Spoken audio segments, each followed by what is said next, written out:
ছাত্ৰ-ছাত্ৰীসকল আজি higher secondary political ছায়েন্সৰ ফাৰ্ষ্ট চেপ্টাৰ এটা দলৰ আধিপত্যৰ যুগ চেপ্টাৰটোৰ বিস্তৃতভাৱে তোমালোকৰ আগত আলোচনা কৰিম। মই কিতাপখন তোমালোকে উলিয়াই ল'বা।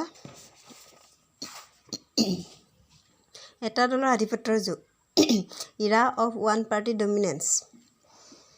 Era of one party dominance বুলি এইবুলি কোৱা হৈছে। সেই যুগটোত বিশেষকৈ এটা দলে আধিপত্য বিস্তাৰ কৰি আহিছিলে কমেও 3টা দশক 1952, 1967, 1957, 1952, 1957, 1962 এই তিনিটা বছৰত ভাৰতীয় জাতীয় কংগ্ৰেছ দলে প্ৰাধান্য বিস্তাৰ কৰি আহিছিলে। ইয়াৰ উপৰি আমি জানো যে ভাৰতীয় জাতীয় কংগ্ৰেছ দল হৈছে আমাৰ ভাৰতবৰ্ষৰ আটাইতকৈ পুৰণা দল আৰু প্ৰথম ভাৰতীয় জাতীয় কংগ্ৰেছ দলে গঠন হৈছিলে আৰু সেই কংগ্ৰেছ দলে বিশেষকৈ 3টা নিৰ্বাচনত আধিপত্য বিস্তাৰ কৰি আহিছিলে।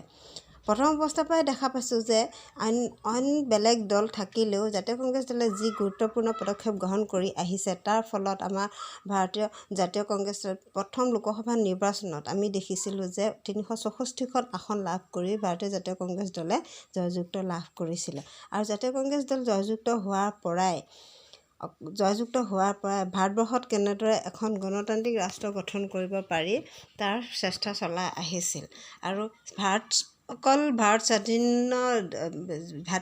জাতীয় কংগ্ৰেছ দল জয়যুক্ত হোৱাৰ পৰাই নহয়, তাৰ পূৰ্বৰ পৰাই ভাৰতবৰ্ষ যেতিয়া স্বাধীন হৈছিলে, স্বাধীন নোহোৱাৰ আগৰ পৰাই যে ভাৰতবৰ্ষত এখন গণতান্ত্ৰিক শাসন ব্যৱস্থা প্ৰতিষ্ঠা কৰাৰ সকলো নেতাসকলৰ মুখ্য উদ্দেশ্য আছিলে, য'ত নেকি জনসাধাৰণে সৰ্বেসৰ্বা জনসাধাৰণৰ মতে সকলোৱে গ্ৰহণ কৰিব লাগিব, জনসাধাৰণক গুৰুত্ব দিয়ে চৰকাৰে কাম কৰিব লাগিব।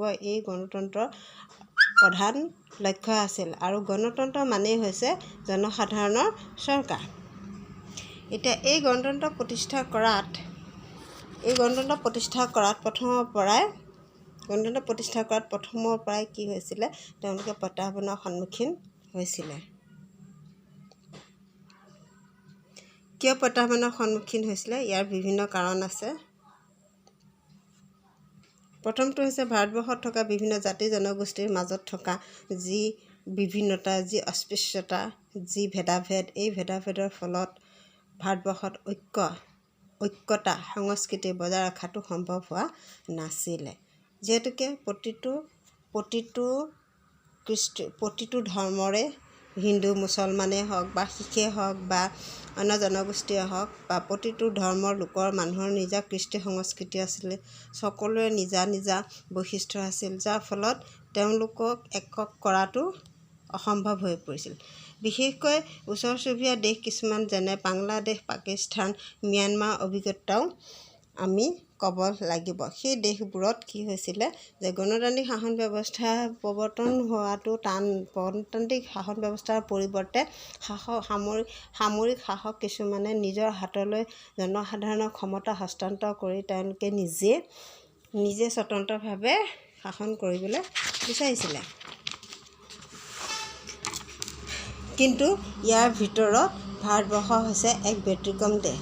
যিহেতুকে ভাৰতবৰ্ষই বিভিন্ন সংকটৰ সন্মুখীন হৈছিল যদিও হোৱাৰ পিছতো গণতন্ত্ৰ প্ৰতিষ্ঠাৰ কাৰণে ভাৰতবৰ্ষই যথেষ্ট কষ্ট কৰিছিলে। বিশেষকৈ তেওঁলোকে প্ৰথমৰ পৰাই তেওঁলোকে যি চেষ্টা কৰিছিলে তাৰ চেষ্টাৰ ফলৱতীও হৈছিলে, নোহোৱা নহয়। ভাৰতীয় জাতীয় কংগ্ৰেছে স্বাধীন হোৱাৰ আগৰ পৰাই গণতন্ত্ৰ প্ৰতিষ্ঠা কৰাৰ চেষ্টা কৰিছিলে আৰু স্বাধীনতাৰ পিছতো চেষ্টা কৰিছিলে। আৰু ইয়াৰ ফলতে ভাৰতীয় জাতীয় কংগ্ৰেছ দলে 1949 চনৰ 26 নৱেম্বৰত ভাৰতবৰ্ষত এখন অন্তৰ্বৰ্তী চৰকাৰকালীন গঠন হৈছিলে আৰু এই গঠনৰ জৰিয়তে 1949 চনৰ 26 নৱেম্বৰ তাৰিখে ভাৰতবৰ্ষৰ সংবিধানখন প্ৰণয়ন কৰা হৈছিল আৰু 1950 চনৰ 26 জানুৱাৰী তাৰিখৰ পৰা ভাৰতীয় সংবিধানখন বলবৎ কৰা হৈছিলে। ইয়াৰ পিছত সংবিধান গঠন হোৱাৰ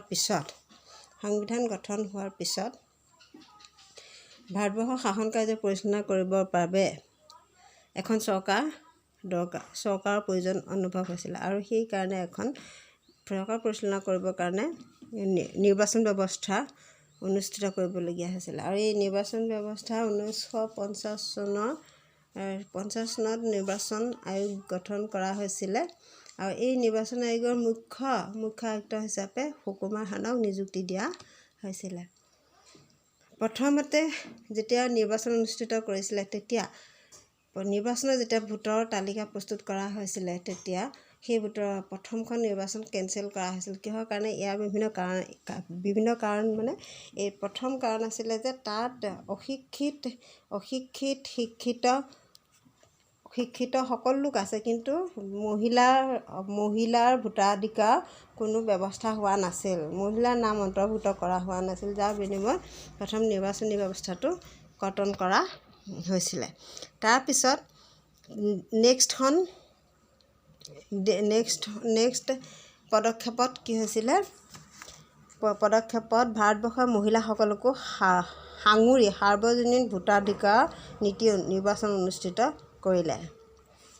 তাৰমানে মহিলাসকলকো সাঙুৰি লৈছিলে আৰু সকলোৱে যাতে 18 বছৰ বয়সপ্ৰাপ্ত সকলো লোকে যাতে ভোটাধিকাৰ পাব পাৰে তাৰ ব্যৱস্থা কৰিছিলে। তাৰপিছত দুবাৰকৈ স্থগিত ৰখাৰ পিছত অৱশেষত 1951 চনৰ অক্টোবৰ মাহৰ পৰা 1952 চনৰ ফেব্ৰুৱাৰী মাহলৈকে প্ৰথম সাধাৰণ নিৰ্বাচন অনুষ্ঠিত হ'ল। আৰু এই নিৰ্বাচন অত্যন্ত প্ৰতিযোগিতামূলক আছিল আৰু ভোটাৰ অংশগ্ৰহণো আছিল উৎসাহজনক। নিৰ্বাচন যেতিয়া হৈ গৈছিলে, নিৰ্বাচনৰ শেষত সকলোৱে কি কৰিছিলে যে এই নিৰ্বাচন ব্যৱস্থা অত্যন্ত নিকা আৰু শুদ্ধ আছিল বুলি কৈছিলে। অশিক্ষিত দৰিদ্ৰ জনতা বা কোনো যেন আঁতৰি থাকিব নোৱাৰে তাৰ ব্যৱস্থা কৰা হৈছিলে।